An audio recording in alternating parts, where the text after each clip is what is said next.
こんにちは、トギです。DJI-FPV ドローンなんですけど、一応能勢の方で飛ばしてきました。で、いろいろと、感じたこととかもあったんですが、先にプロポの説明しときましょうか。で、プロポの説明なんですけど、一応ですね、これが1回押すとバッテリーの充電が確認できます。で、これ4つ満タンですね。4つ光ってるところ満タンです。いう感じで2回長押しですね。2回長押しすると電源が入るという形ですね。電源で、これがストラップですね。首から吊り下げるとかそんな感じです。で、これはカスタムボタンです。自分でなんかいろいろと設定ができるみたいですね。で、あとはこっちですね。これが録画ボタン。スタート。で、もう一回押したらストップ。で、これもカスタムボタンですね。で、これがモードですね。飛行モード。飛行モードいこうか。飛行モードで、一番上が、N モードで、一番安全でゆっくりで飛行できるという形ですね。で、S がスポーツモード。ちょっと速く、時速97キロか。で、走れるという形です。で、最後の下のマニュアルモードは、FPV ドローンで言えば、アクロモード。しかもね、FPV ドローンでアクロモードって言ったら、かなりレベルが難しいんですよ。で、普通の人とかやったらちょっとなかなかいきなり初心者の方とかやったら難しいですね。ちょっと経験がいります。練習したりとかして。だから大体は初めは N モードか S モードですね。で、マニュアルモードで、でもこれマニュアルモードね結構難しいんで、どう言ったらいいんですかね、ちっちゃい FPV、その墜落しても丈夫な FPV ドローンってあるじゃないですか。あれでもしかしたら練習した方がいいかもわかんないです。DJI-FPV ドローンやったら、あれ重さ 800g あるんで、結構ガーンと故障、なんかその当たったりとかしたら故障する可能性はありますんで、とりあえずマニュアルモードだけは気をつけて、飛行した方がいいと思います。で、こっち側が、ストップボタンとリターントゥーホームですね。基本的には1回押したらリターン、長押しか、1回の長押しでリターントゥーホームが起動します。で、またもう1回押すと一応解除になります。で、あとは、緊急停止モード、緊急停止ブレーキかのボタンも併用してます。だから例えばずっと前に行ってて、ピッと押したら緊急に停止、キュッと止まってくれるっていう形ですね。で、あとこれがなんかスタートストップって書いてるんですけど、一応、スポーツモードでクルーズモード、一回押すとクルーズモードになってゆっくりと前に行くらしいですわ。で、一回押すとストップになると、止まるという形ですね。で、これでゆっくりとやりながらこう操作していくと、一応滑らかな映像が撮れるという形になると思います。で、これですね、これはジンバルの上下になります。ダイヤルですね。ダイヤルは、ジンバルの上下になります。だいたいそんな感じですね。で、電源入れて、で全部電源入れて、ドローンも、GoPro も電源入れて、でこれで押すと、その場でプロペラが回り出します。で、これモード2なんですけど、モード2でこっちから上上げると上がっていくという形になりますね。それは N と S モードになります。で、わーって操作していって、最後はずっと下に行ってゆっくりと降りて着陸してずっと下に落としとくと止まるという形になりますね。大体基本操作こんな感じですよね。でこれがまあ上下でこれが前後ろで、こっち側の左右が機体はそのままで左右と、でこっち側は旋回、左押すと左旋回ですね。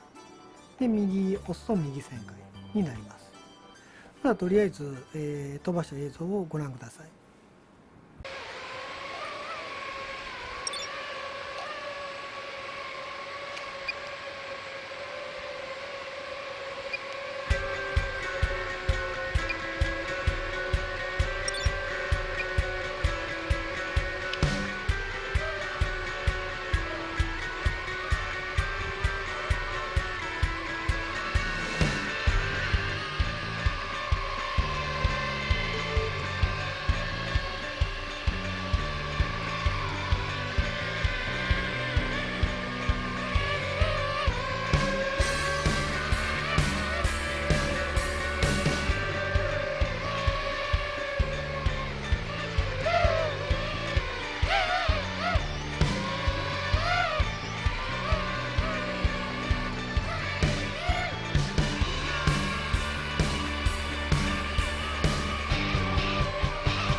スポーツモード、崖の上に上がっとる。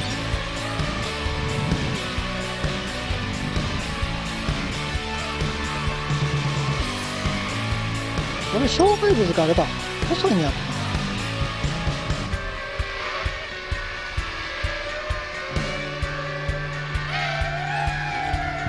な。はいよ。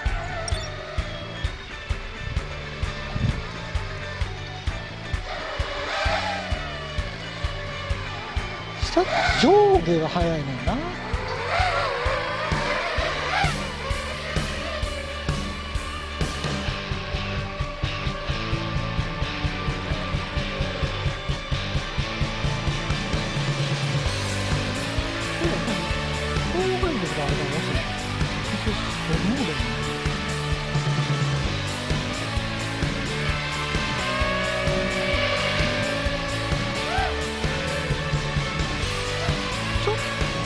まああれやねんな、敏感やねん。ちょっとだけレバーが上になってて勝手に上がるんだよね。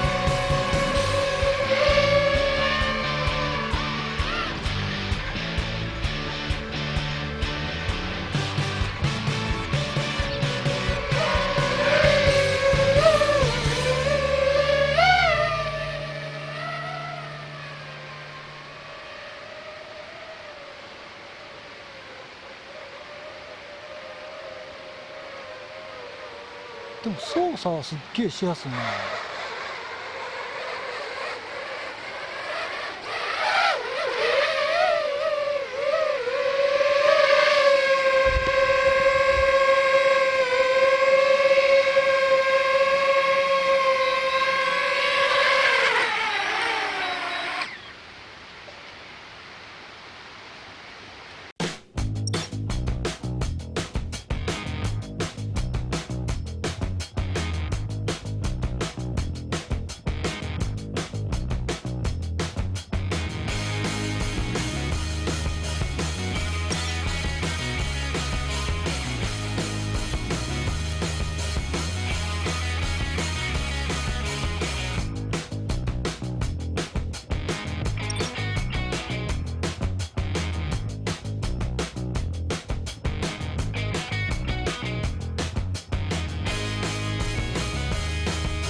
で、飛ばしたんですけど、まあ飛ばした感想としては、まず前もちょっと言ったんですけど、高さ制限がね、一応ね、設定でゴーグルの設定で 100m からその上が 200m なんですよ。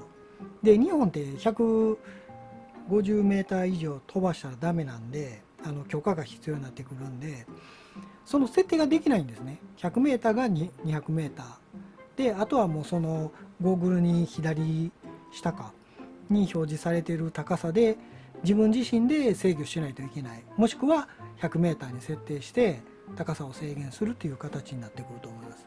ここがねやっぱりちょっと辛いところですね。知らん間にだから150メーター以上行ってたりとかしたらちょっと危ないですね。であとはですね、飛ばしてあとね、風が強い時、今までの普通の僕ファントム4とか DJI ミニ2とかいろいろ持ってたんですけど、普通の映像用のその DJI 機でしたら、風が吹いても水平を保ってたんですよね、ジンバルが。で三軸ジンバルって言って性能が良くて水平を保つようなジンバルなんですけど、ただこれがあの時に風強かったんで、その飛ばした時にほんなら揺れるんですよ、バーってジンバルが。だからその映像が使えない。もう大体使うとしたらもう動きっぱなしの映像しかできないっていう形ですね。ホバリングして映像を使えるといえば、風のないところでホバリングしてやったら使えるけど、その上に行ったらやっぱし風も強いんで、なかなかそこら辺は難しいですわ。結構ジンバル揺れてましたんで、そんな感じですかね。だからなかなか難しいですね。通常でしたらDJI の他のファントム4とか、マビックとか三軸ジンバルで、これはなんか一軸ジンバルらしいんで、風が吹くとブラブラブラ揺れて使い物にならなかったです。